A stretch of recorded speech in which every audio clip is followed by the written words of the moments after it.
OMG, mga Latin netizens, mas pabor at boto sila kay Vina Prabinar kumpara kay Atiza Manalo. Let's take a look.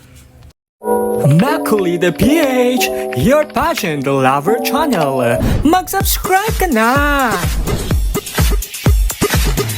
Hello pageant lover, welcome to my YouTube channel. Latest update muna tayo sa mundo ng pageantry. Sobrang hot topic ngayon sa pageant world kasi parang nagiging battle of Asia na naman between the Philippines at Thailand sa Miss Universe 2025. Syempre pampato ng Pilipinas na si Atiza Manalo na super fresh, super classy at talagang may sariling charm na very Pinay.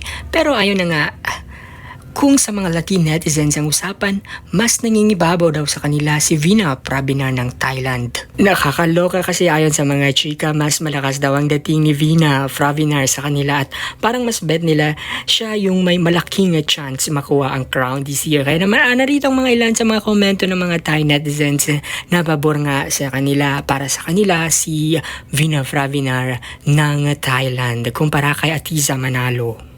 Talagang kung tutusin, hindi naman bago ito. Alam naman natin na laging nagkakaroon ng friendly clash ang Thailand at Philippines sa pageant stage.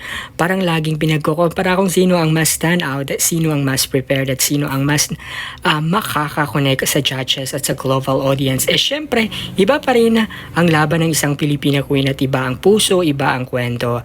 Kaya naman hindi pa nga nagsisimula ang laban at for sure may mga pasabog si Maria Atiza Manalo sa kanyang paghahanda at training para sa Miss Universe 2025.